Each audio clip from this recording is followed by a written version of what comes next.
ಕರ್ನಾಟಕ ರಾಜ್ಯದಲ್ಲಿನ ಕೆಲ ಪೊಲೀಸ್ ಸಿಬ್ಬಂದಿಗಳು ವಾಹನ ತಪಾಸಣಾ ಪರಿಶೀಲನಾ ಸಮಯದಲ್ಲಿ ವಾಹನ ಚಾಲಕರಿಗೆ ಕಿರುಕುಳ, ಹಲ್ಲೆ, ದೌರ್ಜನ್ಯ, ಅವಮಾನ ಹಾಗೂ ಅವಾಚ್ಯ ಶಬ್ದಗಳ ಬಳಕೆ ಮಾಡಿ ಪೊಲೀಸರ ದುರ್ನಡತೆ ತೋರುತ್ತಿರುವ ಪ್ರಕರಣಗಳು ಪದೇ ಪದೇ ವರದಿಯಾಗಿತ್ತು. ಈ ಪ್ರಕರಣದಲ್ಲಿ ಸಾರ್ವಜನಿಕ ವಲಯದಲ್ಲಿ ವಾಹನ ಚಾಲನೆ ಮಾಡುವ ಎಲ್ಲಾ ರೀತಿಯ ವಾಹನಗಳ ಚಾಲಕರೊಂದಿಗೆ ಪೊಲೀಸರು ಗೌರವದಿಂದ ವರ್ತಿಸಲು ಅಗತ್ಯ ಕ್ರಮ ತೆಗೆದುಕೊಳ್ಳುವಂತೆ ಕರ್ನಾಟಕ ರಾಜ್ಯ ಪೊಲೀಸ್ ದೂರುಗಳ ಪ್ರಾಧಿಕಾರದಲ್ಲಿನ ಸದಸ್ಯರಾದ ಮೋಹನ್ ಕುಮಾರ್ ದಾನಪ್ಪರವರು ಕರ್ನಾಟಕ ರಾಜ್ಯದ ಡಿಜಿಪಿ ಮತ್ತು ಐಜಿಪಿರವರಿಗೆ ದುರ್ನಡತೆಯ ಪೊಲೀಸರ ವಿರುದ್ಧ ಕಟ್ಟುನಿಟ್ಟಿನ ಕ್ರಮ ತೆಗೆದುಕೊಳ್ಳುವಂತೆ ಆದೇಶ ಮಾಡಿದಂತಹ ವಿಶೇಷ ಸುದ್ದಿ ನಿಮ್ಮ ಮುಂದೆ.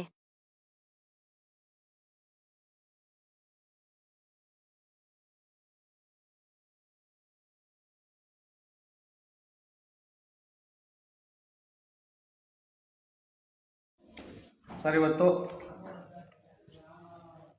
ಕರ್ನಾಟಕ ಪೊಲೀಸ್ ದೂರು ಪ್ರಾಧಿಕಾರದಲ್ಲಿ ತಮ್ಮ ಹತ್ರ ಕೆಲವು ಕ್ಲಾರಿಫಿಕೇಷನ್ ತಾವು ಮಾಡಿದ್ವಿ, ಹೊಸ ಆದೇಶಗಳನ್ನು ಮಾಡಿದ್ವಿ.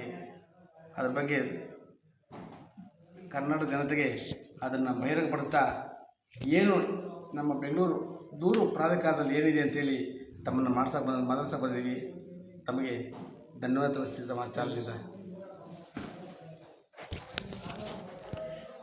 ಮೊದಲನೇದಾಗಿ ಈ ಒಂದು ಪ್ರಾಧಿಕಾರದ ಕಚೇರಿಗೆ ಮಾಸ್ ಟಿವಿ ವತಿಯಿಂದ ಆಗಮಿಸಿರುವ ತಮಗೆ ಮತ್ತು ಈ ಪ್ರಾಧಿಕಾರದ ಕಾರ್ಯಗಳ ಬಗ್ಗೆ ಸಾರ್ವಜನಿಕರಿಗೆ ಜಾಗೃತಿ ಮೂಡಿಸುವ ಒಂದು ಉದ್ದೇಶದಿಂದ ಈ ಒಂದು ಸಂದರ್ಶನ ಮಾಡಲು ಉದ್ದೇಶದಿಂದ ಆಗಮಿಸಿರುವ ತಮಗೆ ಹೃದಯಪೂರ್ವಕ ಸ್ವಾಗತ ಬಯಸುತ್ತೇನೆ. ಸರ್, ಹೀಗಿದ್ದಾಗ ತಾವು ಕರ್ನಾಟಕ ರಾಜ್ಯ ಪೊಲೀಸ್ ದೂರು ಪ್ರಾಧಿಕಾರ ಕಚೇರಿಯಲ್ಲಿ ನೀವು ಬಂದಂತಹ ಅಲ್ಪ ಕಾಲದಲ್ಲಿ ಬಹಳ ಹೆಸರು ಮಾಡಿದ್ದೀರಿ. ಹೇಗಾಯ್ತು ಸರ್? ಯಾವ ರೀತಿ? ಇದ್ರ ಬಗ್ಗೆ ತಿಳಿಸ್ಕೊಡಿ ಸರ್. ಸರ್, ಬಂದ ತಕ್ಷಣ ಹೆಸರು ಮಾಡಿದ್ವಿ ಅನ್ನೋದಕ್ಕಿಂತ ಮೊದಲನೇದಾಗಿ ಯಾವುದೇ ಸೇವೆ ಮಾಡಬೇಕು ಅಂತಂದ್ರೆಗಿನ ಮಾನವೀಯತೆ ಅನ್ನೋವಂಥದ್ದು ಹೃದಯದಲ್ಲಿರಬೇಕು. ಆಮೇಲೆ ಆ ಕಷ್ಟ ನೋವುಗಳನ್ನು ಅನುಭವಿಸ್ಕೊಂಡು ಬಂದಾಗ ಮಾತ್ರ ನಾವು ಏನಾದರೂ ಒಂದು ಸಾಮಾಜಿಕ ನಾಗರಿಕ ವಲಯಕ್ಕೆ ಕೊಡುಗೆ ನೀಡೋದಕ್ಕೆ ಸಾಧ್ಯ. ಹಾಗಾಗಿ ಹಿಂದೆ ನನ್ನ ತಂದೆಯವರು ಒಬ್ಬ ಹುಟ್ಟು ಹೋರಾಟಗಾರರು, ಅವರನ್ನು ನೋಡಿಕೊಂಡು ಬೆಳೆದಂಥ ನಾನು ಸುಮಾರು 15 ವರ್ಷಗಳ ಕಾಲ ಸಾರ್ವಜನಿಕ ಜೀವನದಲ್ಲಿ ಹಲವಾರು ಸಂಘ ಸಂಸ್ಥೆಗಳ ಮೂಲಕ ರಾಜ್ಯದಲ್ಲಿ ಪ್ರತಿಭಟನೆ, ಸಾರ್ವಜನಿಕರ ಧ್ವನಿಯಾಗಿ, ನೊಂದವರ ಧ್ವನಿಯಾಗಿ, ದಲಿತರ ಧ್ವನಿಯಾಗಿ ಸೇವೆ ಸಲ್ಲಿಸುತ್ತಾ ಬಂದಿದ್ದೇನೆ. ಈ ಹಿಂದೆ ಅನುಭವಿಸಿದಂಥ ನೋವುಗಳನ್ನು ಇವತ್ತು ಅಧಿಕಾರ ಬಂದಂಥ ಸಂದರ್ಭದಲ್ಲಿ ಸಮಾಜಕ್ಕೆ ನೀಡಬೇಕಾದ ಕೊಡುಗೆಗಳನ್ನು ಅಧಿಕಾರದ ವ್ಯಾಪ್ತಿಯಲ್ಲಿ ಏನೆಲ್ಲ ಮಾಡ್ಬೋದು ಅನ್ನೋ ಬದಲಾವಣೆ ಅದು ಹೃದಯದಿಂದ ಬಂದಂಥ ಕೆಲಸ. ಹಾಗಾಗಿ ಮಾಡುವ ಕೆಲಸಗಳೆಲ್ಲವೂ ಸಾರ್ವಜನಿಕ ದೃಷ್ಟಿಯಿಂದ ಸರಿಯಾಗಿದೆ. ಹಾಗಾಗಿ ಸಾರ್ವಜನಿಕರು ಇಷ್ಟಪಡ್ತಾ ಇದ್ದಾರೆ. ಸಾರ್ವಜನಿಕರಿಗೆ ಬೇಕಾದಂಥ ಆದೇಶಗಳು ಇಲಾಖೆಯಿಂದ ಹೊರ ಬರ್ತಾಯಿದೆ. ಅದು ರಾಜ್ಯ ಪ್ರಾಧಿಕಾರಗಳು, ಪೊಲೀಸ್ ದೂರು ಪ್ರಾಧಿಕಾರ ಸಂಬಂಧಿಸಿದ ಸಕ್ಷಮ ಇಲಾಖೆಗಳಿಂದ ಸೂಕ್ತವಾದ ಆದೇಶಗಳನ್ನು ಕಾಲಕ್ಕೆ ಹೊರಡಿಸುತ್ತಾನೆ ಬಂದಿದೆ. ಹಾಗಾಗಿ ಪ್ರಾಧಿಕಾರ ಮತ್ತು ಪ್ರಾಧಿಕಾರದಲ್ಲಿ ಸೇವೆ ಸಲ್ಲಿಸ್ತಾ ಇರುವಂಥ ನಾವುಗಳು ಕೆಲವು ಜನಗಳಿಗೆ ಪರಿಚಿತರಾಗಿದ್ದೇವೆ ಸರ್. ಹೀಗಿದ್ದಾಗ ನಿಮ್ಮ ಇಲಾಖೆಯಲ್ಲಿ ತಪ್ಪು ಮಾಡಿದ ಪೊಲೀಸರ ಮೇಲೆ ನಾಗರಿಕರು ಸಂಬಂಧಪಟ್ಟ ನ್ಯಾಯಾಲಯದಲ್ಲಿ ಅವ್ರ ಮೇಲೆ ಕೇಸ್ ಮಾಡೋಕ್ಕಿಂತ ಮುಂಚೆಯಲ್ಲಿ ಬರ್ತಾರೆ. ಯಾಕೆಂದ್ರೆ ನಮ್ಮ ಪೊಲೀಸ್ ಪ್ರಾಧಿಕಾರ ಇದೆ ಅಂತೇಳಿ ನಂಬ್ಕೊಂಬರ್ತಾರೆ. ಹೀಗಿದ್ದಾಗ ಸಮಯ ವಿಳಂಬ ಆಗೋದಿಲ್ವೇ? ಕಾನೂನು ಪರವಾಗಿ ಒಬ್ಬ ನಾಗರಿಕರ ಮೇಲೆ ಯಾರೇ ತಪ್ಪು ಮಾಡಿದ್ರು ಏಕಾಏಕಿ ನ್ಯಾಯಾಲಯದಲ್ಲಿ ದೂರು ದಾಖಲೆ ಮಾಡ್ಬೋದಲ್ಲ. ಅದು ಯಾವ ಥರ ನೀವು ಒಂದು ಇಲಾಖೆ ಮಾಡ್ಕೊಂಡಿದ್ದೀರಿ? ಇದ್ರ ಬಗ್ಗೆ ತಿಳಿಸ್ಕೊಡಿ ಸರ್. ಸರ್, ಸಾರ್ವಜನಿಕರಿಗೆ ಅಂದ್ರೆಗಿನ ಪೊಲೀಸ್ ದೂರು ಪ್ರಾಧಿಕಾರ ಅಂತಂದ್ರೆಗಿನ ಪೊಲೀಸ್ನವರು ಒಂದು ಕರ್ತವ್ಯ ಲೋಪ, ದುರ್ನಡತೆ, ಗಂಭೀರ ದುರ್ನಡತೆ, ಲೈಂಗಿಕ ಕಿರುಕುಳ ಮತ್ತು ಲಾಕಪ್ನಲ್ಲಿ ಆಗುವಂಥ ಡೆತ್ಗಳಿಗೆ ಸಂಬಂಧಿಸಿದಂಥ ವ್ಯಾಪ್ತಿಯನ್ನು ಹೊಂದಿರುತ್ತೆ ಅಧಿಕಾರ ವ್ಯಾಪ್ತಿಯಲ್ಲಿ.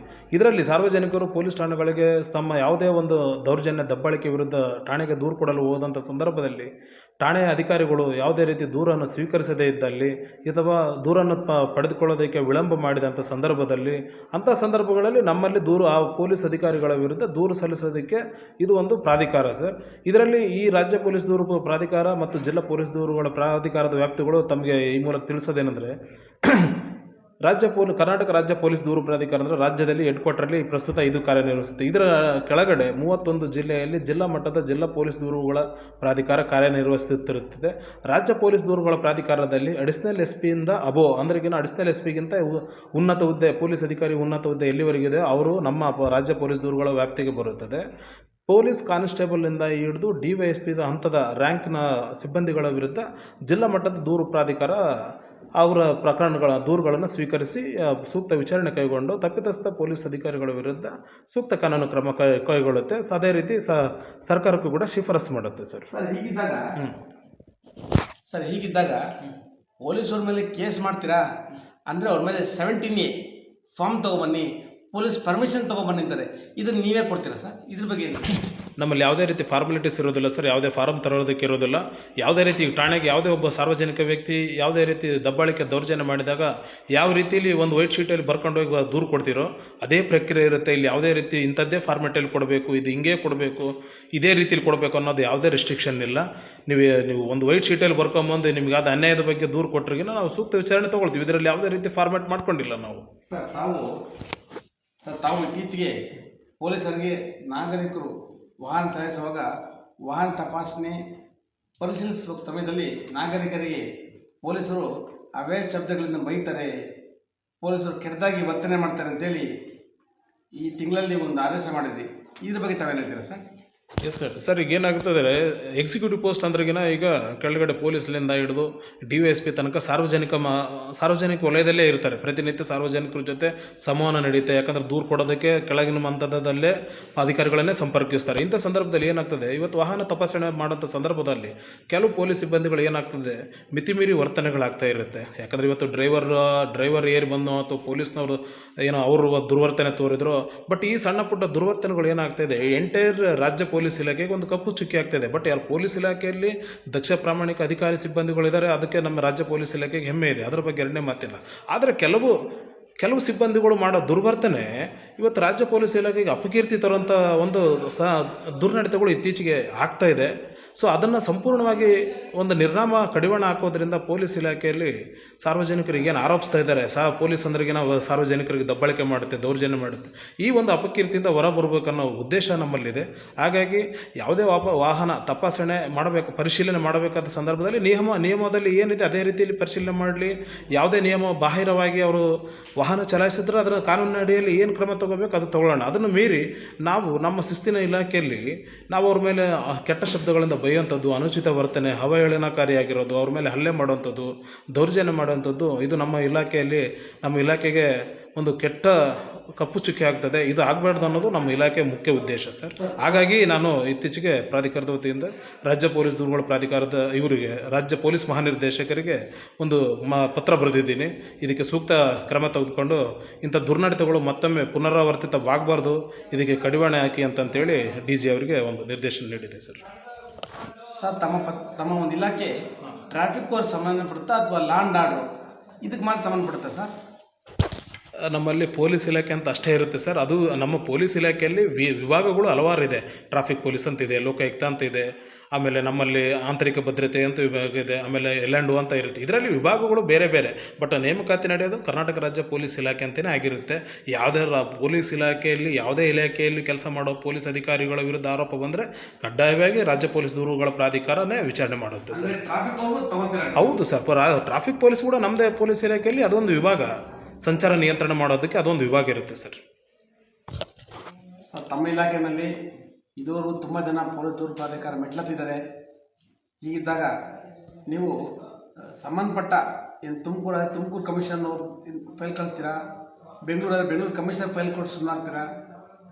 ಏನಾದ್ರು ಸಂಬಂಧಪಟ್ಟಂಥ ಕಮಿಷನ್ ವರದಿ ಬಂದಮೇಲೆ ಅದನ್ನೇ ಫೈನಲ್ ಅಂತ ಪರಿಗಣಿಸ್ತೀರಾ ಅಥವಾ ಅದನ್ನೇ ತನಿಖೆ ಮಾಡಿ ಜನಗಳಿಗೆ ಒಂದು ನ್ಯಾಯ ಕೊಡಿಸುತ್ತೀರಾ? ಇದ್ರ ಬಗ್ಗೆ ಏನು ಹೇಳ್ತೀರಾ ಸರ್?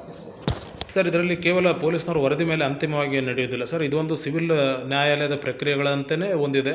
ಮೊದಲನೇದಾಗಿ ದೂರು ಸಲ್ಲಿಸಿದಂಥ ನಾಗರಿಕರ ದೂರನ್ನು ನಾವು ಸ್ವೀಕಾರ ಮಾಡಿ ನಂತರ ಒಂದು ಹಿಯರಿಂಗ್ ಡೇಟನ್ನು ನಾವು ವಿಚಾರಣೆ ದಿನಾಂಕವನ್ನು ನಿಗದಿಪಡಿಸಿ ಅವರಿಂದ ನಂತರ ಯಾರು ಆರೋಪಿಗಳಿರ್ತಾರೆ ಅವರಿಗೆ ದೂರುದಾರರ ಪ್ರತಿಯನ್ನು ಕಳಿಸಿ ಈ ದೂರಿಗೆ ನಿಮ್ಮ ವರದಿಯನ್ನು ನೀಡಿ ಅಂತ ಕೇಳ್ತಾ ಇದ್ದೀವಿ. ವರದಿ ಬಂದ ನಂತರ ಮತ್ತೆ ನಾವು ದೂರುದಾರರಿಗೆ ಪೊಲೀಸ್ ವರದಿಯನ್ನು ಕೊಡ್ತೀವಿ. ಅದರಿಂದ ಅವರು ಪ್ರತಿ ಹೇಳಿಕೆ ಮತ್ತು ಅವರು ಆರೋಪ ಮಾಡಿ ಏನು ಪೊಲೀಸ್ನವ್ರು ಕೊಟ್ಟಿರೋಂಥ ವರದಿಗೆ ಇವರಲ್ಲಿ ಏನಾದರೂ ಸಾಕ್ಷ್ಯಾಧಾರಗಳಿತ್ತು ಅಂತಂದ್ರೆಗಿನ ಅದನ್ನು ಮತ್ತು ನಮಗೆ ತಾವು ಪ್ರತಿ ಹೇಳಿಕೆ ಕೊಡೋದಕ್ಕೆ ಅವಕಾಶ ಕೊಡ್ತೀವಿ. ಅವಕಾಶ ಕೊಟ್ಟ ನಂತರ ಸಿವಿಲ್ ಪ್ರಕ್ರಿಯೆ ಹೇಗೆ ನಡೀತದೆ ಅದೇ ರೀತಿ ವಾದ ವಿವಾದಗಳನ್ನು ನಡೆಸಿ ಅಂತಿಮವಾಗಿ ಪ್ರಾಧಿಕಾರದಿಂದ ಸೂಕ್ತ ಆದೇಶ ಕೈಗೊಳ್ಳುತ್ತೆ ಸರ್. ಬಟ್ ಯಾವುದೇ ರೀತಿ ಪೊಲೀಸರ ವರದಿ ಅನುಸಾರವಾಗಿ ನಾವು ಯಾವುದೇ ರೀತಿ ಆದೇಶ ಹೊರಡಿಸೋದಿಲ್ಲ ಸರ್. ಇದರಲ್ಲಿ ಸಿವಿಲ್ ಪ್ರಕ್ರಿಯೆ ಹೇಗೆ ಸಿವಿಲ್ ನ್ಯಾಯಾಲಯ ಪ್ರಕ್ರಿಯೆ ಅಂತಲೇ ಇದು ಒಂದು ಕ್ರಮಬದ್ಧವಾಗಿ ನಡೆಯುತ್ತೆ ಸರ್. ಹೀಗಿದ್ದಾಗ ಇಲ್ಲಿಂದ ಏನು ಕರ್ನಾಟಕದ ಪೊಲೀಸ್ ದೂರು ಪ್ರಾಧಿಕಾರ ಇದೆ, ದೂರು ಕಟ್ತಕ್ಕಂಥ ವಿಳಾಸ ಆಗ್ಬೋದು ಅಥವಾ ಕೃತ್ಯ ನಡೆತಕ್ಕಂಥ ಒಂದು ಸ್ಥಳ ಆಗ್ಬೋದು, ಸಂಬಂಧಪಟ್ಟ ಕಮಿಷನರ್ ಕಳಿಸ್ಕೊಡ್ತೀರಾ. ಕಮಿಷನರ್ ಕಳಿಸಿದ್ಮೇಲೆ ಅವರು ತಮಗೆ ಆದಂಥ ಡಿ ಸಿ ಒಂದು ಉನ್ನತ ಅಧಿಕಾರಿ ಇರ್ತಾರೆ, ಡಿ ಸಿ ಕೆಳಗೆ IPS ಆಫೀಸರ್ಸ್ ಏನೋ ಕಮಿಟಿ ಇದೆಯಾ, ಈ ಪ್ರತಿ ಒಂದು ಜಿಲ್ಲೆಯಲ್ಲಿ ಕಮಿಟಿ ಇದೆಯಾ, ಯಾವ ಥರ ಕಮಿಟಿ ಇದೆ ಅಂತ ತಿಳಿಸ್ಕೊಡಿ ಸರ್. ಇದು ದೂರು ಪ್ರಾಧಿಕಾರದಲ್ಲಿ ಸರ್ ಪ್ರತಿ ದೂರು ಪ್ರಾಧಿಕಾರ ಅಂದರೆ ಈಗ ನಮ್ಮಲ್ಲಿ ಏನಾಗುತ್ತೆ PC ಇಂದ DVSP ತನಕ ಬಂದಂಥ ದೂರುಗಳು, ಯಾಕಂದರೆ ಜಿಲ್ಲಾ ಪೊಲೀಸ್ ದೂರು ಪ್ರಾಧಿಕಾರಕ್ಕೆ ಅದರ ವ್ಯಾಪ್ತಿ ಅಧಿಕಾರ ವ್ಯಾಪ್ತಿ ಇದೆ, ಅಂಥ ಅಧಿಕಾರಿಗಳನ್ನು ಜಿಲ್ಲಾ ಆಯಾ ಪ್ರಾಧಿಕಾರಗಳನ್ನೇ ನಿರ್ವಹಿಸಬೇಕು ಅನ್ನೋದಿದೆ. ಬಟ್ ರಾಜ್ಯ ಪೊಲೀಸ್ ದೂರು ಪ್ರಾಧಿಕಾರಕ್ಕೆ ಏನಿದೆ, ಅಡಿಷನಲ್ SP ಆ್ಯಂಡ್ ಅಬೋ ಅಂತ ಇದೆ. ಜಿಲ್ಲಾ ಹೆಚ್ಚುವರಿ ಪೊಲೀಸ್ ವರಿಷ್ಠಾಧಿಕಾರಿಗಳಿಗಿಂತ ಅಲ್ಲಿಂದ ಮೇಲ್ಮಟ್ಟದ ಅಧಿಕಾರಿಗಳು ಎಲ್ಲಿ ತನಕ ಇರುತ್ತಾರೋ ಅಲ್ಲಿ ತನಕ ಬರುವಂಥ ಅಧಿಕಾರಿಗಳ ವಿರುದ್ಧ ಸೂಕ್ತ ಒಂದು ವಿಚಾರಣೆ ಕೈಗೊಳ್ಳುವಂಥ ಪ್ರಾಧಿಕಾರ ಇದು. ಇಲ್ಲಿ ಸರ್ ಕ್ವಶನ್ ಸರ್, ಈಗ ನಾನು ತಮ್ಗೆ ಏನು ಕೇಳಕ್ಕೆ ಇಷ್ಟಪಡ್ತೀನಿ ಅಂದರೆ, ಈ ಪೊಲೀಸ್ ದೂರು ಪ್ರಾಧಿಕಾರ ಇದರಲ್ಲಿ ಸಂಬಂಧಪಟ್ಟ DCಗಳು ಒಂದು ಹೊಣೆಗಾರಿಕೆ ಕೂತ್ಕೊಂಡಿದ್ದಾರೆ ಅಂತ ಹೇಳ್ತೀವಿ, ಇದ್ರ ಬಗ್ಗೆ ಹೇಳ್ತೀನಿ ಸರ್. ಹೊಣೆಗಾರಿಕೆ ಅನ್ನೋದಕ್ಕೆ ಏನಾಗುತ್ತೆ, ಜಿಲ್ಲಾ ಮಟ್ಟದ ಪೊಲೀಸ್ ದೂರು ಪ್ರಾಧಿಕಾರದಲ್ಲಿ ಆಯಾ ಜಿಲ್ಲಾಧಿಕಾರಿಗಳೇ ಅಧ್ಯಕ್ಷರಾಗಿರ್ತಾರೆ. ಅಲ್ಲಿನ SPಗಳು ಮೆಂಬರ್ ಸೆಕ್ರೆಟರಿ ಆಗಿರ್ತಾರೆ. ಅಲ್ಲಿ ಸಿವಿಲ್ ಸರ್ವಿಸಿಂದ ಒಬ್ಬರು ಮೆಂಬರ್ ಇರ್ತಾರೆ, ಒಬ್ಬರು ಸಿವಿಲ್ ಸೊಸೈಟಿಯಿಂದ ಒಬ್ಬರು ಮೆಂಬರ್ ಇರ್ತಾರೆ. ಅಲ್ಲಾದರೂ ಕೂಡ 4 ಜನ ಸೇರಿಸಿಕೊಂಡೇ ಪ್ರಾಧಿಕಾರದ ವ್ಯಾಪ್ತಿಯಲ್ಲಿ ವಿಚಾರಣೆ ಮಾಡಬೇಕು. ಈಗ ರಾಜ್ಯ ಪೊಲೀಸ್ ದೂರು ಪ್ರಾಧಿಕಾರದಲ್ಲಿ ಹೇಗೆ ವಿಚಾರಣೆ ಮಾಡ್ತದೋ 5 ಸದಸ್ಯರ ಒಬ್ಬ ಚೇರ್ಮನ್ನು ಮತ್ತು 4 ಸದಸ್ಯರ ಒಂದು ಪ್ರಾಧಿಕಾರ ರಚನೆ ಏನಿದೆ, ಇದರಂತೆಯೇ ಜಿಲ್ಲಾ ಮಟ್ಟದಲ್ಲಿ ಇದಿರುತ್ತೆ. ಯಾವುದೇ DC ವರದಿ ಅಥವಾ DC ಹೊಣೆ ಅಂತ ಬರೋದಿಲ್ಲ ಸರ್ ಇದರಲ್ಲಿ. ಸರ್ ಹೀಗಿದ್ದಾಗ ನಮಗೆ ಈ ಬೆಳಗ್ಗೆ ಮಾಹಿತಿ ಬಂತು, ಇಲ್ಲಿಂದ ತಾವು ಸಂಬಂಧಪಟ್ಟ ಒಂದು ಕಮಿಷನ್ ಕಳಿಸ್ಕೊಡ್ತೀರಾ. ಕಮಿಷನರ್ ಅವ್ರಿಗೆ ಒಂದು ಕಮಿಟಿ ಇರ್ತಕ್ಕಂಥ DCಗೆ ಹೋಗ್ತಿದ್ದ, DCಯಿಂದ ಒಂದು ಫೋನ್ ಅಪಾಯಿಂಟ್ಮೆಂಟ್ ತೊಗೊಂಡು ಅಥವಾ ಪತ್ರ ಬರೆದು ಒಂದು ಕೇಸ್ಗೆ ನಿಗದಿ ಫಿಕ್ಸ್ ಮಾಡ್ತೀರಾ. ಅದು ಕಾನೂನು ರೂಪ ಪೂರ್ಣ. ಹೀಗಿದ್ದಾಗ ಈ ಆರೋಪಿತರು ಏನು DC ಕೊಡ್ತಾರೆ, DCಯಿಂದ ಮಾಹಿತಿ ಲೀಕ್ ಆಗ್ತಾ ಇದೆ, ಅದು ಸಂಬಂಧಪಟ್ಟ ಪೊಲೀಸ್ ಅಧಿಕಾರಿ ಎಸ್ಕೇಪ್ ಆಗಲಿಕ್ಕೆ ಅಥವಾ ಸಂಚ್ ಮಾಡಲಿಕ್ಕೆ ಸಮಯಾವಕಾಶ ಇದೆ ಅಂತೇಳಿ ನಾವು ಮಾಹಿತಿ ಬಂತು. ಇದ್ರ ಬಗ್ಗೆ ಏನಾದರೂ ಹೇಳ್ತೀವಿ? ಇದೆಲ್ಲ ಯಾರು ಆರೋಪ ಮಾಡಿದರೆ ಅದು ಸುಳ್ಳು ಆರೋಪ ಅಂತ ಸುಳ್ಳು ಆರೋಪ ಸರ್. ಯಾಕಂದರೆ ಅದೇ ರೀತಿ ಇರೋದಿಲ್ಲ. ಯಾಕಂದರೆ ಇಲ್ಲಿ ಫೈಲಿಂಗ್ ಆದಮೇಲೆ ಸಿವಿಲ್ ಕೋರ್ಟ್ಗಳಲ್ಲಿ ನಾವು ಯಾವ ಥರ ಫೈಲಿಂಗ್ ನಡೀತಿದ್ದೋ ಅದೇ ರೀತಿ ಇರ್ತದೆ. ಇಲ್ಲಿ ಯಾರಿಗೂ ಅವಕಾಶ ಕೊಡುವಂಥದ್ದು ಇರೋದಿಲ್ಲ, ಯಾವುದೇ ಮಾಹಿತಿ ಲೀಕ್ ಆಗುವಂಥದ್ದು ಇರೋದಿಲ್ಲ. ದೂರು ಕೊಟ್ಟ ನಂತರ ಕಾನೂನು ಪ್ರಕ್ರಿಯೆ ಏನಾಗ್ತದೆ, ಫೈಲ್ ಪುಟಪ್ ಆಗಬೇಕು, ನಂಬರ್ ಬರಬೇಕು, ನಂಬರ್ ಆದ ನಂತರ ವಿಚಾರಣೆ ದಿನಾಂಕ ನಿಗದಿಪಡಿಸಬೇಕು. ನಿಗದಿಪಡಿಸಿದಾಗ ಅವರಿಗೆ ದೂರುದಾರರಿಗೆ ಮತ್ತು ಪ್ರತಿವಾದಿಗಳಿಗೆ ನೋಟಿಸ್ ಇಶ್ಯೂ ಮಾಡ್ತೀವಿ. ಅದೇ ರೀತಿ ಬರ್ತದೆ ಸರ್. ಇಲ್ಲಿ ಯಾವುದೇ ರೀತಿ ಯಾರಿಗೂ ಸಪೋರ್ಟ್ ಮಾಡೋವಂಥದ್ದಾಗಲಿ, ಯಾವುದು ಆರೋಪಿಗಳಿಗೆ ಅವ್ರನ್ನ ಬಚಾವಾಗೋದಕ್ಕೆ ಯಾವುದೇ ರೀತಿ ದಾರಿ ಮಾಡಿಕೊಡೋದಿಲ್ಲ ಸರ್. ಯಾಕಂದರೆ ಇದು ಸಿವಿಲ್ ಕೋರ್ಟ್ ಪ್ರಕ್ರಿಯೆ ಹೊಂದಿದಾಗ ಆ ಥರ ಮಾಡೋದಕ್ಕೆ ಅವಕಾಶ ಇರೋದಿಲ್ಲ. ಇದು ಒಂದು ಅರೆನ್ಯಾಯಿಕ ಒಂದು ವ್ಯಾಪ್ತಿ ಹೊಂದಿರುವಂಥದ್ದು ಸರ್. ಹೀಗಿದ್ದಾಗ ತಾವು ಹೇಳಿದ್ರಿ ನಮ್ಮ ಕಮಿಷನ್ ಕಡೆಯಿಂದ DC ಇರ್ತಾರೆ ಅಂತೇಳಿ. ಒಂದು ವೇಳೆ ಅಲ್ಲಿ ಏನೋ ಒಂದು DC ಸಂಬಂಧಪಟ್ಟ ಒಂದು DC ಕಡೆಯಿಂದ ಒಂದು ಕಮಿಟಿ ಇರ್ತದೆ, ಬೆಂಗಳೂರು ನಗರ ಅಂದ್ಕೊಳ್ಳಿ ಸರ್. ನಗರದಲ್ಲಿ ಒಂದು ತೀರ್ಮಾನ ಬಂತು, ಅದು ಅವರೇ ಅದಕ್ಕೆ ಜಡ್ಮೆಂಟ್ ಪಾಸ್ ಮಾಡ್ತಾರಾ ಅಥವಾ ಅದನ್ನು ನಿಮಗೆ ಕೊಡ್ತಾರಾ ಸರ್? ಇಲ್ಲ ಸರ್, ಜಿಲ್ಲಾ ಮಟ್ಟದಲ್ಲಿರುವಂಥ ಪ್ರಾಧಿಕಾರ ಜಿಲ್ಲಾ ಹಿಂದೆ ಹೇಳಿದಂತೆ PC ಇಂದ ಹಿಡಿದ DVSP ತನಕ ಬರುವಂಥ ಯಾವುದೇ ದೂರುಗಳಿತ್ತು ಅಂದರೆ ವಿಚಾರಣೆ ಕೈಗೊಂಡು ಅಂತಿಮ ಆದೇಶನ ಅವರೇ ಹೊರಡಿಸ್ಬೇಕಾಗುತ್ತೆ ಸರ್. ಅವ್ರಿಗೆ ಕೊಟ್ಟಂಥ ಕಾನೂನಡಿಯಲ್ಲಿ ಪ್ರಾಧಿಕಾರದಲ್ಲಿ ಕರ್ನಾಟಕ ಪೊಲೀಸ್ ಕಾಯ್ದೆಯಲ್ಲಿ ಅವ್ರಿಗೆ ಕೊಟ್ಟಂಥ ಅಧಿಕಾರ ಅದು ಅವರೇ ನಿರ್ವಹಿಸಬೇಕಾಗುತ್ತೆ ಸರ್. ಸರ್, ತಾವು ಹೇಳಿದ್ರಿ ಅಧಿಕಾರ ಅಂದರೆ ಏನು, ಒಂದು ಯಾರೊಬ್ಬ ಪೊಲೀಸ್ ಆಫೀಸ್ ತಪ್ಪು ಮಾಡಿದ್ದಾರೆ ಅವರಿಗೆ ಶಿಕ್ಷೆ ಎಲ್ಲಿವರೆಗೂ ಇದೆ ಸರ್? ಬರೀ ಅವ್ರಿಗೆ ದಂಡ ಹಾಕ್ತೀರಾ? ಇಲ್ಲ ಸರ್, ದಂಡ ಅಂತ ಬರೋದಿಲ್ಲ ಸರ್. ಆಯಾ ತಪ್ಪಿಗೆ ಅನುಸಾರವಾಗಿ ನಿಗದಿಪಡಿಸಲಾಗುತ್ತದೆ. ಈಗ ನಾವು ಹೇಳಿದ್ವಿ, ಈಗ PC ಇಂದ ಹಿಡಿದು DVSP ತನಕ ಜಿಲ್ಲಾ ಪ್ರಾಧಿಕಾರನೇ ತೊಗೋಬೇಕಂತ. ಬಟ್ ಕೆಲವೊಂದು ಸಂದರ್ಭದಲ್ಲಿ ಗಂಭೀರ ದುರ್ನಡತೆ ಅಂತ ತೋರಿಸಿದಂಥದ್ದಲ್ಲಿ ಅಥವಾ ಲಾಕಪ್ ಡೆತ್ ಅಂತ ಇದು ಇಶ್ಯೂನಲ್ಲಿ ಭಾಗವಹಿಸಿದಾಗ, ಸೆಕ್ಸುವಲ್ ಅರೋಸ್ ಅಂತ ಇಂಥ ಸಂದರ್ಭದಲ್ಲಿ PC ಇಂದ ಹಿಡಿದು DVSP ಹಂತದಲ್ಲಿ ಇರುವಂಥ ಯಾವುದೇ ಸಿಬ್ಬಂದಿ ಅಧಿಕಾರಿಗಳು ಅದರಲ್ಲಿ ಇನ್ವಾಲ್ವ್ ಆಗಿತ್ತು ಅಂದ್ರೆ ಕೂಡ ಅಂಥ ಗಂಭೀರ ದುರ್ನಡತೆ ವಿಚಾರಣೆಗಳನ್ನು ಜಿಲ್ಲಾ ಪ್ರಾಧಿಕಾರದಲ್ಲೇ ನಿರ್ವಹಿಸಬೇಕು ಅನ್ನೋದಿಲ್ಲ. ಡೈರೆಕ್ಟಾಗಿ ರಾಜ್ಯ ಪೊಲೀಸ್ ದೂರುಗಳ ಪ್ರಾಧಿಕಾರನೇ ನಿರ್ವಹಿಸುತ್ತದೆ ಸರ್. ಕೇಳಿ ಅದಿನ್ನೊಮ್ಮೆ ಏನು ಬೇಕು ಗೊತ್ತಾಗುತ್ತೆ ಸರ್. ಹೀಗಿದ್ದಾಗ ಉದಾಹರಣೆಗೆ ಯಾರೊಬ್ಬ ಪೊಲೀಸ್ ಆಫೀಸರು ಯಾರೋ ಕಡೆಯಿಂದ ಹಣ ರಿಕವರಿ ಮಾಡ್ತಾರೆ. ಹಣ ರಿಕವರಿ ಮಾಡೋದ್ರಲ್ಲಿ ಸ್ವಲ್ಪ ಹೆಚ್ಚು ಕಮ್ಮಿ ಆಗ್ತದೆ, ಕೆಲವು ಲೆಕ್ಕ ತೋರಿಸೋದಿಲ್ಲ. ಹೀಗಿದ್ದಾಗ ವಂಚನೆ ಆಗ್ತದೆ. ಇದೇ ರೀತಿ ಅವು ವಂಚನೆಗೆ ಏನು ಸೆಕ್ಷನ್ ಆಗ್ತದೆ, IP ಸೆಕ್ಷನ್, ಅಂಡರ್ ಸೆಕ್ಷನಲ್ಲಿ ಅದನ್ನು ತರವಾಗಿ ಏನಾದ್ರು ನಿಮ್ಗೆ ತಾವಿದ್ದಾದರೆ ಈ IPCಗೆ ಏನು ಒಂದು ಕಾನೂನಲ್ಲಿ ಇದೆಯೋ IPC ಆ್ಯಕ್ಟಲ್ಲಿ ಅದೇ ಥರ ಶಿಕ್ಷೆ ಆಗುತ್ತಾ ಅಥವಾ ಪೊಲೀಸರಿಗೆ ಸಪ್ರೇಟ್ ಆಗಿ ಏನಾದ್ರು ಒಂದು ಆದೇಶ ಮಾಡಲಿಕ್ಕೆ ಇಷ್ಟಪಡ್ತೀರಾ? ಸರ್, ಕಾನೂನು ನಿಯಮ ಪೊಲೀಸ್ ಕಾಯ್ದೆಯಲ್ಲಿ ಏನು ವಿವರಿಸಿ ನಮಗೆ ಅಧಿಕಾರ ಕೊಟ್ಟಿದ್ದಾರೋ ಅದರ ವ್ಯಾಪ್ತಿಯಲ್ಲೇ ಇರುತ್ತೆ ಸರ್. ಸ್ಪೆಸಿಫಿಕ್ ಇಂಥವ್ರಿಗೆ ಈ ಥರನೇ ಕೊಡಬೇಕು, ಈ ಥರ ಕೊಡಬೇಕು ಅನ್ನೋದಿಲ್ಲ ಸರ್. ಅಧಿಕಾರ ವ್ಯಾಪ್ತಿಯಲ್ಲಿ ಗಂಭೀರವಾಗಿತ್ತು ಅಂತಂದ್ರೆಗಿನ ಅಮಾನತಿಗೆ ಶಿಫಾರಸು ಮಾಡ್ತಿದೆ. ಅದ್ರ ಕೆಳಗಡೆ ಬರುವಂಥ ಇನ್ನೊಂದು ಘಟನೆಗಳಿಗೆ ನಿಯಮಾನುಸಾರ ಅವ್ರಿಗೇನು ದಂಡ ವಿಧಿಸುವಂಥದ್ದಾಗಿರ್ಬೋದು, ಸೇವೆಯಿಂದ ವಜಾಗೊಳಿಸೋಂಥ ಪ್ರಕರಣ ಇದ್ದು ಇರ್ಬೋದು, ಅಂಥವಕ್ಕೆ ಸೂಕ್ತ ಶಿಫಾರಸನ್ನ ನಾವು ಮಾಡ್ತಿದ್ದೆ ಸರ್. ಸರ್ ಹೀಗಿದ್ದಾಗ ಅಕಸ್ಮಾತ್ ನೀವು ಒಂದು ಜಡ್ಮೆಂಟ್ ಮಾಡ್ತೀರಾ, ಅವ್ರಿಗೇನು 420 ಅಂತ ಹೇಳ್ಬೋದು. ಉದಾಹರಣೆ ಒಂದು 4 ಸೆಕ್ಷನಲ್ಲಿ ಇಷ್ಟು ದೀರ್ಘಕಾಲ ಶಿಕ್ಷೆ ಆಗುತ್ತೆ. ಆವಾಗ ಅವ್ರೇನಾದ್ರು ಅಪೀಲ್ ಹೋಗ್ಲಿಕ್ಕೆ ಏನಾದ್ರು ಚಾನ್ಸ್ ಇದೆ? ಎಲ್ಲಿ ಹೋಗ್ಬೇಕು ಸರ್ ಅದು ಅಪೀಲ್ ಮಾಡಿಸಿದ ಮೇಲೆ?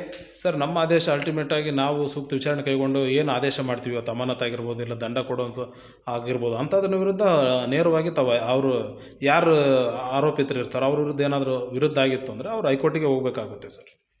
ಸರ್ ಅಕಸ್ಮಾತ್ ದೂರು ನೀವು ಏನು ಜಾರಿ ಮಾಡಿದ್ರಿ ಅದು ದೂರುದಾರರಿಗೆ ತೃಪ್ತಿ ಇಲ್ಲ, ಅದು ಹೇಳ್ಬೋದು, ಇಲ್ಲ ದೂರು ಸ್ವಲ್ಪ ಕುಂಠಿತವಾಗಿದೆ, ಹಾಗಿದ್ದಾಗ ದೂರುದಾರರು ಎಲ್ಲಿ ಹೋಗ್ಬೇಕು ಅಂತ ತಾವು ತಿಳಿಸ್ಕೊಡಿ ಸರ್ ಅಪೀಲು.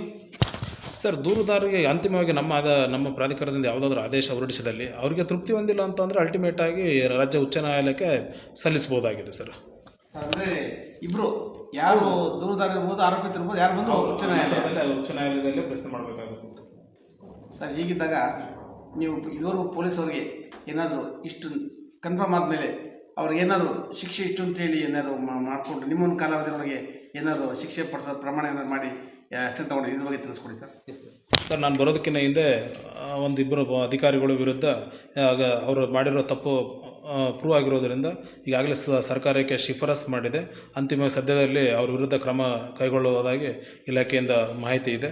ಈಗ ನಂತರದಲ್ಲಿ ಈ ಕೆಲವೊಂದು ಬಂದುವಂಥ ವರ್ಷಗಳಲ್ಲಿ ಕೆಲವು ಪ್ರಕರಣಗಳಲ್ಲಿ ಅಂತಿಮ ಆದೇಶ ಹೊರಡಿಸಬೇಕಾಗಿದೆ. ಇದೇ ತಿಂಗಳು 23 ಮತ್ತು ಜನವರಿಯಲ್ಲಿ ಕೆಲವು ಆದೇಶಗಳು ಬರಲಿದೆ. ಆ ಆದೇಶದ ಅನುಸಾರ ಆವತ್ತಿನ ತಪ್ಪಿತಸ್ಥ ಅಧಿಕಾರಿಗಳ ವಿರುದ್ಧ ನಮ್ಮ ಅಥಾರಿಟಿಯಿಂದ ಯಾವುದೇ ಕ್ರಮ ತೆಗೆದುಕೊಂಡ್ರೆ ತಮಗೆ ತಪ್ಪದೇ ನಾವು ಮಾಹಿತಿ ಕೊಡ್ತೀವಿ ಸರ್. ಸರ್ ಈ ವಿಚಾರದಲ್ಲಿ ಹೇಳ್ಬೇಕು ಅಂದರೆ ತಮ್ಮ ಇಲಾಖೆಯಲ್ಲಿ ಯಾರ್ಯಾವ ಪೊಲೀಸ್ ಅಧಿಕಾರಿ ತಪ್ಪು ಮಾಡಿದೆ ಅಂತ ಗೊತ್ತಾದ ಮೇಲೆ ಬರೀ ಅವ್ರ ಬಗ್ಗೆ ಪುಟಗಳು ಮಾತಾಡ್ತದೆ ಅಷ್ಟೇ. ಹೌದು ತಪ್ಪು ಮಾಡಿದ್ದಾರೆ ಅಷ್ಟೇ, ಅದನ್ನು ತಪ್ಪು ಮಾಡಿದೆ ಅಂತ ಉಲ್ಲೇಖ ಮಾಡಿ ಫೈಲ್ನ ಕ್ಲೋಸ್ ಮಾಡ್ತಾರೆ ಅಷ್ಟೇ, ಏನು ಅವ್ರಿಗೆ ಶಿಕ್ಷೆ ವಿಧಿಸೋದಿಲ್ಲ ಅಂತೇಳಿ ನಮಗೆ ಒಂದು ಮಾಹಿತಿ ಇದೆ. ಇದ್ರ ಬಗ್ಗೆ ತಾವೇನು ಹೇಳ್ತೀರಾ ಸರ್? ಸರ್ ಈಗ ಏನಾಗುತ್ತೆ, ಕೆಲವು ಸಾರ್ವಜನಿಕರು ಈಗ ಯಾವುದೇ ಸಾಕ್ಷ್ಯಾಧಾರಗಳು ಇರೋದಿಲ್ಲ. ಕೆಲವು ದೂರುಗಳು ಹೇಗಿರುತ್ತೆ ಅಂದ್ರೆ ಇದು ಪೊಲೀಸ್ ದೂರುಗಳು ಪ್ರಾಧಿಕಾರ ಅಂತಂದಾಗ ಕೆಲವರು ಪೊಲೀಸ್ ದೂರುಗಳು ಪ್ರಾಧಿಕಾರ ಅನ್ನೋದನ್ನು ಅವರಿಗೆ ಜ್ಞಾನದ ಕೊರತೆಯಿಂದ ಬೇರೆ ಬೇರೆ ಇಲಾಖೆಗೆ ಬರುವಂಥ ದೂರುಗಳನ್ನು ಕೂಡ ಇಲ್ಲಿಗೆ ಕಳಿಸಿದ್ದಾರೆ. ಸುಮಾರು ಈಗ ರೆವಿನ್ಯೂ ಡಿಪಾರ್ಟ್ಮೆಂಟ್ ಇರ್ಬೋದು, ಬೇರೆ ಡಿಪಾರ್ಟ್ಮೆಂಟ್ ಇರ್ಬೋದು, ಅಂಥ ದೂರುಗಳು ಕೂಡ ಇಲ್ಲಿಗೆ ಬರುತ್ತೆ. ಸಾರ್ವಜನಿಕರಿಗೆ ಮಾಹಿತಿ ಕೊರತೆ ಏನಂತಂದರೆ ಈಗ ದೂರು ಪ್ರಾಧಿಕಾರ ಅಂದರೆ ರಾಜ್ಯದ ಎಲ್ಲ ಇಲಾಖೆಯ ದೂರುಗಳನ್ನು ಇವರು ನಿರ್ವಹಿಸ್ತಾರೆ ಅನ್ನೋದು ಒಂದು ತಪ್ಪು, ಅವರಿಗೆ ಜ್ಞಾನದ ಕೊರತೆ ಇದೆ. ಹಾಗಾಗಿ ಅಂಥ ಸಂದರ್ಭಗಳಲ್ಲಿ ಏನಾಗುತ್ತೆ, ನಮ್ಮಲ್ಲಿ ಅಂತಿಮವಾಗಿ ವಿಲೇ ಮಾಡಿ ಸಂಬಂಧಪಟ್ಟ ಇಲಾಖೆಗೆ ಇವರ ಒಂದು ಅರ್ಜಿ ಅಥವಾ ಮನವಿಯನ್ನು ನೀವು ಕನ್ಸಿಡ್ರೇಷನ್ ಮಾಡಿ ಅಂತ ಕೊಡ್ತೀವಿ. ಇಂಥ ಸಂದರ್ಭ ಅದಾಗುತ್ತೆ. ಕೆಲವು ದೂರುಗಳು ಬಂದಂಥ ಸಂದರ್ಭದಲ್ಲಿ ಯಾವ ಠಾಣೆ ಅಂತಲೂ ಇರೋದಿಲ್ಲ, ಯಾವ ಪೊಲೀಸ್ ಸಿಬ್ಬಂದಿಗಳು ಅಂತಲೂ ಇರೋದಿಲ್ಲ. ಈಗ ಅಂಥ ಕೊಟ್ಟಾಗ ಏನಾಗುತ್ತೆ, ವಿಚಾರಣೆಗೆ ಅವರೂ ಬಂದಿರೋದಿಲ್ಲ. ಅಲ್ಟಿಮೇಟ್ಲಿ ಕಾನೂನಿನಡಿಯಲ್ಲಿ ನಿಯಮಾನುಸಾರ ಏನು ತಗೋಬೇಕು ಅದನ್ನು ಪ್ರಾಧಿಕಾರ ಆದೇಶ ಹೊರಡಿಸಿದಂಥ ಸಂದರ್ಭದಲ್ಲಿ ತಪ್ಪು ಮಾಹಿತಿಯಿಂದ ಕೆಲವರು ಪ್ರಾಧಿಕಾರದಲ್ಲಿ ಯಾವುದೇ ರೀತಿ ನಮಗೆ ಪರಿಹಾರ ಸಿಕ್ಕಿಲ್ಲ ಅನ್ನೋದು ಅದು ಸರ್ವೇ ಸಾಮಾನ್ಯ ಆಗಿರುತ್ತೆ. ಯಾಕಂದರೆ ಅವ್ರು ಕೊಡೋಂಥ ದೂರರು ನಮ್ಮ ವ್ಯಾಪ್ತಿಗೆ ಸಂಬಂಧಪಟ್ಟದೇ ಇದ್ದಾಗ ನಮ್ಮ ವ್ಯಾಪ್ತಿಯಲ್ಲಿ ನಾವೇನು ತಗೋಬೇಕು ಆ ನಿರ್ಧಾರ ತೊಗೊಂಡಾಗ ಅವರಿಗೆ ಸೂಕ್ತ ಅನಿಸದೇ ಇರ್ಬೋದು. ಹಾಗಾಗಿ ಇದು ಪ್ರಾಧಿಕಾರದಕ್ಕೆ ಯಾವುದೇ ರೀತಿ ಧಕ್ಕೆ ಆಗುವುದಿಲ್ಲ ಸರ್. ಸರ್ ಈಗ ನಮ್ಮ ಪೊಲೀಸ್ ದೂರ ಪ್ರಾಧಿಕಾರ ಬಗ್ಗೆ ತಮ್ಮನ್ನು ಕೇಳಬೇಕು ಅಂದರೆ ಉದಾಹರಣೆ ಲೋಕಾಯುಕ್ತದಲ್ಲಿ ನಮ್ಮ ಪೊಲೀಸ್ ಇಲಾಖೆ ಆಗ್ಬೋದು ಮತ್ತು ಏನೇ ಆಗ್ಬೋದು, ಎಲ್ಲ ದೂರು ತೊಗೊಳ್ಳೋಕ್ಕೆ ಪ್ರಾವಿಷನ್ ಇಲ್ಲ. ಬರೀ ಟ್ರ್ಯಾಕಿಂಗ್ ಅಂತಾರೆ ಮತ್ತು ಮತ್ತೊಂದು ಅಂತಾರೆ. ಅದೇ ರೀತಿ ನಮ್ಮ ಹ್ಯೂಮನ್ ರೈಟ್ಸು ಅದಕ್ಕೆ ಆದಕ್ಕಂಥ ನಿಧಿಯಲ್ಲಿ ಮಾತ್ರ ಹ್ಯೂಮನ್ ರೈಟ್ಸ್ ತೊಗೋತಾರೆ. ಆ ರೀತಿ ಇದ್ದಾಗ ನಿಮ್ಮ ಪೊಲೀಸ್ ದೂರು ಪ್ರಾಧಿಕಾರದಲ್ಲಿ ಇದೇ ರೀತಿ ಇರಬೇಕು, ಈ ನಿಮಿಟ್ಸೇ ಇರಬೇಕು, ಪೊಲೀಸರು ಇದೇ ಮಾಡಿರಬೇಕು ಅಂತ ಏನಾದ್ರು ಒಂದು ರೂಲ್ಸ್ ಇದ್ರ ಬಗ್ಗೆ ತಿಳಿಸ್ಕೊಡಿ. ಹೌದು ಸರ್, ತಾವು ಹೇಳ್ದಂಗೆ ಕರ್ನಾಟಕ ಪೊಲೀಸ್ ಕಾಯ್ದೆ 20C ವಿವರಣೆನೇ ಕೊಟ್ಬಿಟ್ಟಿದೆ. ನಮ್ಮ ವ್ಯಾಪ್ತಿ ಏನು, ನಮಗೆ ಯಾವ್ಯಾವ ಪ್ರಕರಣದಲ್ಲಿ ಕೊಡ್ಬೋದಕ್ಕೆ ಅನ್ನೋದಿದೆ. ನಮ್ಮಲ್ಲಿ ಫಸ್ಟ್ ಕರ್ತವ್ಯ ಲೋಪ, ದುರ್ನಡತೆ, ಗಂಭೀರ ದುರ್ನಡತೆ, ಲಾಕಪ್ ಡೆತ್ತು ಮತ್ತು ಠಾಣೆಯಲ್ಲಿ ಮಹಿಳೆಯರಿಗೆ ಲೈಂಗಿಕ ಕಿರುಕುಳ ಪೊಲೀಸ್ನವರಿಂದ ಆಗುವಂಥ ಈ ಘಟನೆಗಳ ವಿರುದ್ಧ ಪ್ರಾಧಿಕಾರದಲ್ಲಿ ದೂರು ಸಲ್ಲಿಸೋದಕ್ಕೆ ಅವಕಾಶ ಕಾನೂನಲ್ಲಿ ಮಾಡಿಕೊಟ್ಟಿದೆ ಸರ್. ಆಮೇಲೆ ಇವತ್ತು ಪೊಲೀಸ್ ದೂರುಗಳ ಪ್ರಾಧಿಕಾರ ಅಂತಂದ್ರೆಗಿನ ಸಾರ್ವಜನಿಕರು ಪೊಲೀಸ್ ವಿರುದ್ಧ ಕೊಡುವಂಥದ್ದು ಪ್ರಾಧಿಕಾರ. ಅದರ ಜೊತೆಗೆ ಪೊಲೀಸ್ನವರು ಕೆಳ ಸಿಬ್ಬಂದಿಗಳು ಅವರು ಹಿರಿಯ ಅಧಿಕಾರಿಗಳ ದುರ್ವರ್ತನೆ ತುಚ್ಛವಾಗಿ ನೋಡುವಂಥದ್ದು, ಅವ್ರನ್ನ ಆರ್ಡರ್ಲಿ ಆಗಿ ಬಳಸಿಕೊಳ್ಳುವಂಥದ್ದು, ಅವರಿಗೆ ದೌರ್ಜನ್ಯ ಮಾಡುವಂಥದ್ದು, ಠಾಣೆಯಲ್ಲಿ ಜೀತದಾಳುಗಳಂತೆ ನಡೆಸ್ಕೊಳ್ಳೋದ್ರ ವಿರುದ್ಧ ಕೂಡ ಕೆಳ ಸಿಬ್ಬಂದಿಗಳು ಅವರು ಹಿರಿಯ ಅಧಿಕಾರಿಗಳ ವಿರುದ್ಧ ದೂರು ಸಲ್ಲಿಸೋದಕ್ಕೆ ಅವಕಾಶ ನೀಡಿದೆ ಸರ್. ಅದರ ಜೊತೆಗೆ ಈ ರಾಜ್ಯದಲ್ಲಿ ಈಗೇನು ರೌಡಿ ಶೀಟ್ ಪಟ್ಟಿಯಲ್ಲಿರುವಂಥ ವ್ಯಕ್ತಿಗಳು ತಮ್ಮನ್ನು ಸಮಂಜಸವಲ್ಲವಾಗಿದ್ದರೂ ಕೂಡ ಅವರನ್ನು ರೌಡಿ ಶೀಟ್ ಪಟ್ಟಿಯಲ್ಲಿ ಮುಂದುವರಿಸಿರ್ತಾರೆ. ಅಂಥವರು ಕೂಡ ನಮ್ಮ ರಾಜ್ಯ ಪೊಲೀಸ್ ದೂರುಗಳ ಪ್ರಾಧಿಕಾರದಲ್ಲಿ ರೌಡ್ ಶೀಟ್ ಪಟ್ಟಿಯಿಂದ ಕೈ ಬಿಡೋದಕ್ಕೆ ಅರ್ಜಿ ತೆಗೆದುಕೊಳ್ಳೋದು ಕೂಡ ಅವಕಾಶ ಇದೆ. ಅಂಥದ್ದನ್ನು ಬಂದಾಗ ನಾವು ಕೂಲಂಕುಷ ಪರಿಶೀಲನೆ ಮಾಡಿ ಹೈಕೋರ್ಟ್ನ ಒಂದು ರಿಟ್ ಪಿಟಿಷನ್ ಕೃಷ್ಣ ದೀಕ್ಷಿತರ ಆದೇಶದ ಅನ್ವಯ ಸೂಕ್ತ ವಿಚಾರಣೆ ಕೈಗೊಂಡು ಅಂಥ ಪ್ರಕ್ರಿಯೆಗಳು ಕೂಡ ನಮ್ಮ ಪ್ರಾಧಿಕಾರ ನಿರ್ವಹಿಸ್ತಾ ಇದೆ ಸರ್. ಹೀಗಿದ್ದಾಗ ರೌಡಿ ಲಿಸ್ಟ್ ಅಂತ ಹೇಳಿದ್ರಿ, ರೌಡಿ ಲಿಸ್ಟ್ ಇದ್ದರೆ ಅದನ್ನು ನಿಮ್ಮಲ್ಲೇ ಬಂದು ಕ್ಲಾರಿಫಿಕೇಶನ್ ಮಾಡಿ ತೆಗೆಸೋಕೆ ಅವಕಾಶ ಇದೆಯಾ ಅಥವಾ ನೀವು ಹೈಕೋರ್ಟ್ಗೆ ಹೋಗ್ಬೇಕಾ ಸರ್ ರಿಮೂವ್ ಮಾಡಲಿಕ್ಕೆ? ಸರ್ ಈಗೇನಾಗುತ್ತೆ, ರೌಡಿ ಶೀಟ್ ಪಟ್ಟಿಗಳಲ್ಲಿ ರಾಜ್ಯದಲ್ಲಿ ಸುಮಾರು 30,000ಕ್ಕೂ ಅಧಿಕ ರೌಡಿ ಶೀಟ್ಗಳಿದೆ. ಈ ಹಿಂದೆ ಕೃಷ್ಣ ದೀಕ್ಷಿತರವರು 2021ರಲ್ಲಿ ಒಂದು ಆದೇಶ ಮಾಡಿದ್ದಾರೆ. ಸುಮಾರು 8 ಅಂಶಗಳನ್ನು ವಿವರಿಸಿ ಈ ವಿವರಣೆಗಳನ್ನು ಈ ಸಂಬಂಧಪಟ್ಟ ರೌಡಿ ಶೀಟ್ ಪಟ್ಟಿಯಲ್ಲಿರುವಂಥ ವ್ಯಕ್ತಿಗಳು ಇದರ ಬಗ್ಗೆ ನೀವು ರಾಜ್ಯ ಪೊಲೀಸ್ ದೂರುಗಳ ಪ್ರಾಧಿಕಾರದಲ್ಲಿ ದೂರು ಸಲ್ಲಿಸಲು ಆ ಆದೇಶದಲ್ಲಿ ಅವಕಾಶ ಮಾಡಿಕೊಟ್ಟಿದೆ. ಆ ಆದೇಶದ ಅನ್ವಯ ನಾವು ರೌಡಿ ಶೀಟ್ ಅಲ್ಲಿ ಇರುವಂಥ ವ್ಯಕ್ತಿಗಳ ದೂರುಗಳನ್ನು ಕೂಡ ನಾವು ಪರಿಶೀಲಿಸಿ ಸೂಕ್ತವಾದ ಅಂದರೆ ಆ ಆದೇಶದಲ್ಲಿ ತಿಳಿಸಿದಂಥ 8 ಅಂಶಗಳ ವಿರುದ್ಧ ಏನಾದರೂ ನಡೆದುಕೊಂಡು ಪೊಲೀಸ್ ಅಧಿಕಾರಿಗಳು ನಡೆದುಕೊಂಡಲ್ಲಿ ಅಂಥ ವ್ಯಕ್ತಿಗಳ ವಿರುದ್ಧ ಇರುವಂಥ ರೌಡಿ ಶೀಟ್ ಪಟ್ಟಿಗಳನ್ನು ಕೂಡ ಹಿಂದೆ ಕೈಬಿಟ್ಟಿದೆ. ಅದನ್ನು ಕೂಡ ಸಮರ್ಥನೀಯವಾಗಿ ನಿರ್ವಹಿಸ್ತಾ ಇದೆ ಸರ್. ಕೊನೆಯದಾಗಿ ತಾವು ಈ ಹಿಂದೆ ಸಂಬಂಧಪಟ್ಟ ನ್ಯಾಯಮೂರ್ತಿಗಳ ಜೊತೆಯಲ್ಲಿದ್ದೀರಿ ಅಂತೇಳಿ ನಮ್ಮ ಮಾಹಿತಿ ಇದೆ. ಹಾಗೂ ಹೈಕೋರ್ಟ್ನ ಇರ್ತಕ್ಕಂಥ ಪ್ರತಿ ಸದಸ್ಯರುಗಳು ನಿಮ್ಮ ಒಂದು ಒಳನಾಟ ಇದೆ ಅಂತೇಳಿ ನಮಗೆ ಮಾಹಿತಿ ಇದೆ.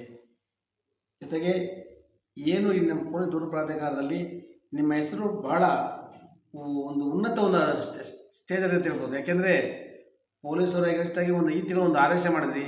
ಹೀಗಿದ್ದಾಗ ಪೊಲೀಸ್ ದೂರು ಪ್ರಾಧಿಕಾರದಿಂದ ಜನಸಾಮಾನ್ಯರಿಗೆ ನಿಮ್ಮ ಕೊಡುಗೆ ಆಗ್ಬೋದು ಅಥವಾ ಸಂದೇಶಗಳನ್ನು ತಿಳಿಸ್ಕೊಡಿ ಸರ್.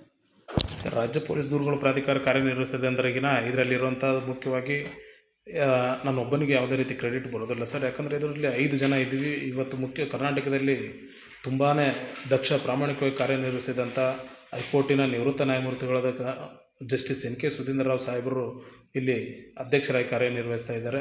ಅವರ ಅಧೀನದಲ್ಲಿ ನಾವು ನಾಗರಿಕ ಸಮಾಜದಿಂದ ಸದಸ್ಯನಾಗಿ ನಿರ್ವಹಿಸ್ತಾ ಇದ್ದೇನೆ. ಇದರ ಜೊತೆಗೆ ಸದಸ್ಯ ಕಾರ್ಯದರ್ಶಿಯಾಗಿ ನಾಗರಿಕ ಕುಂದುಕೊರತೆಗಳ ವಿಭಾಗದ ಮತ್ತು ಮಾನವ ಹಕ್ಕುಗಳ ವಿಭಾಗದ ADGP ಅವರು ಸದಸ್ಯ ಕಾರ್ಯದರ್ಶಿಯಾಗಿದ್ದಾರೆ. ಈ ಒಂದು 5 ಜನ ಸದಸ್ಯರ ಒಂದು ಪ್ರಾಧಿಕಾರ ಸಾರ್ವಜನಿಕರಿಗಾಗಿಯೇ ಸೇವೆ ಸಲ್ಲಿಸ್ತಾ ಇದೆ. ಸಾರ್ವಜನಿಕರ ಪರವಾಗಿ ಆಗಿದೆ. ಇವತ್ತು ಮಾನ್ಯ ಅಧ್ಯಕ್ಷರು ಕೂಡ ಇವತ್ತು ರಾಜ್ಯದಲ್ಲಿ ಅಭ್ರಷ್ಟ ಅಂದ್ರೆಗಿನ ಇವತ್ತು ಯಾರು ಭ್ರಷ್ಟಾಚಾರ ಮಾಡಿ ದೇಶ ಮತ್ತು ರಾಜ್ಯದಲ್ಲಿ ಲೂಟಿ ಹೊಡೆದಂಥವ್ರಿಗೆ ಆಗಿರ್ಬೋದು, ಅಂಥವರ ವಿರುದ್ಧ ಹಿಂದೆ ರಾಜ್ಯ ಉಚ್ಚ ನ್ಯಾಯಾಲಯದ ನ್ಯಾಯಾಧೀಶರಾದಂಥ ಸಂದರ್ಭದಲ್ಲಿ, ಲೋಕಾಯುಕ್ತದಲ್ಲಿ ನ್ಯಾಯಾಧೀಶರಾದಂಥ ಸಂದರ್ಭದಲ್ಲಿ ಸಾರ್ವಜನಿಕರಿಗಾಗಿ ಸೇವೆ ಸಲ್ಲಿಸಿಕೊಂಡು ಭಾಳಷ್ಟು ಖ್ಯಾತಿ ಪಡೆದಿದ್ದಾರೆ. ಅಂಥ ಅಧ್ಯಕ್ಷರು ಇದ್ದೀವಿ. ನಾವಿವತ್ತು ನಾಗರಿಕ ಪರವಾಗಿ ರಾಜ್ಯದಲ್ಲಿ ಹೋರಾಟ ಮಾಡ್ಕೊಂಡು ಬಂದು ಇವತ್ತು ಈ ಒಂದು ಹುದ್ದೆಯಲ್ಲಿದ್ದೀವಿ ಅಂದಾಗ ಬಹುತೇಕ ನಾಗರಿಕರಿಗಾಗಿ ಕೆಲಸ ನಿರ್ವಹಿಸ್ತಾ ಇದೆ. ಹಾಗಾಗಿ ಇವತ್ತು ಪ್ರಾಧಿಕಾರದಲ್ಲಿ ನಾವೊಂದಿಷ್ಟು ಒಳ್ಳೆ ಕೆಲಸ ಮಾಡಿ ಜನರಿಗೆ ಪರಿಚಿತ ಆಗಿದ್ದೀವಿ. ಹಾಗಾಗಿ ಇದು ಸಾರ್ವಜನಿಕರಿಗಾಗಿ ಸದಾಕಾಲ ನಿರ್ವಹಿಸೋದ್ರಿಂದ ಸಾರ್ವಜನಿಕರಿಗೆ ಹತ್ತಿರವಾಗಿದೆ ಸರ್. ಇಷ್ಟೊತ್ತು ನಮ್ಮ ಚಾನಲ್ ಜೊತೆ ನಿಮ್ಮ ಒಂದು ಸಿಹಿ ಕೈಗಳಾಗ್ಬೋದು ಅಥವಾ ಜನರಿಗೆ ಒಂದು ಒಳ್ಳೆಯ ಒಂದು ದೃಷ್ಟಿಕೋನದ ಬಗ್ಗೆ ತಾವು ಮಾತಾಡಿದ್ರಿ. ನಮ್ಮ ಚಾನಲ್ ವತಿಯಿಂದ ತಮಗೆ ಹೃತ್ಪೂರ್ವಕ ನಮಸ್ಕಾರಗಳು ಸರ್. ತುಂಬ ಧನ್ಯವಾದಗಳು ಸರ್. ತಾವು ಬಂದು ಇಲ್ಲಿನ ಪ್ರಾಧಿಕಾರದ ಬಗ್ಗೆ ಸಾರ್ವಜನಿಕರಿಗೆ ಮಾಹಿತಿ ಮತ್ತು ಜಾಗೃತಿ ಮೂಡಿಸುವ ಉದ್ದೇಶದಿಂದ ತಾವು ಆಗಮಿಸಿ ನಮ್ಮ ನಾಲೆಡ್ಜ್ ತಕ್ಕಂತೆ ಇರುವಂಥ ಮಾಹಿತಿಗಳನ್ನು ಪಡೆದು ಒಂದು ಸಾರ್ವಜನಿಕ ವಲಯಕ್ಕೆ ಮೂಡಿಸ್ತಿರುವ ತಮ್ಮ ಶ್ರಮಕ್ಕೆ ನಾನು ಹೃತ್ಪೂರ್ವಕ ಧನ್ಯವಾದಗಳನ್ನು ಅರ್ಪಿಸ್ತಾ ಇದ್ದೇನೆ ಸರ್. ಜೈ ಕರ್ನಾಟಕ.